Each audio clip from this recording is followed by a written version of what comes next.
বিনা দাওয়াতে খাইতে গিয়ে অবস্থা তো 12টা বেজে গেছে।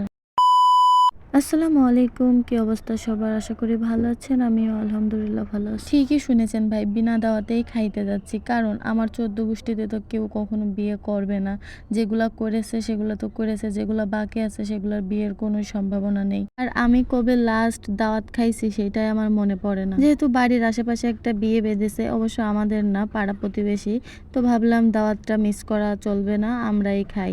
আর যেহেতু বিনা দাওয়াতে খাইতে যাচ্ছি, একটু ঝামেলা হইতেই পারে, এই জন্য আমি একা যাবো কেন, সাথে আমার ভাইটাকেও নিয়ে যাচ্ছি, যে ঝামেলায় পড়লে আমি একা পড়বো না, সাথে ও পড়বে। দাওয়াতের খাওয়া বুঝতেই পারছেন, লোভ সামলাতে না পেরে আগেই চলে গেছি, গিয়ে অনেকক্ষণ ওয়েট করা লাগছে এখানে।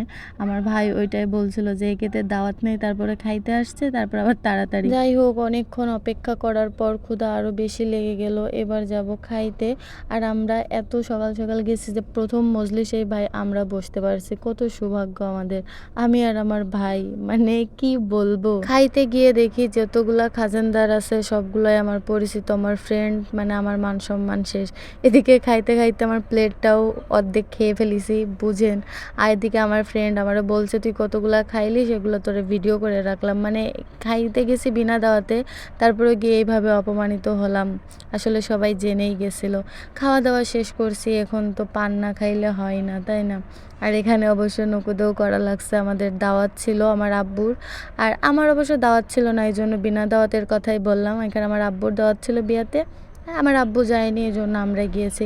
এখানে নকুদও করছিলাম, করার পর পান তো আমি খাই না, কিন্তু ভাগেরটা ছাড়বো কেন, 5 টাকা অবশ্য একটা পান নিয়ে আমি বাসায় চলে আসছি। আর বাসায় আসতে আসতে একটা ফুল দেখছিলাম, তাই আবার চুরি করেও নিয়ে আসছি। তো আজকের ভিডিওটা এই পর্যন্তই, দেখা হবে নেক্সট কোনো ভিডিওতে। আল্লাহ হাফেজ।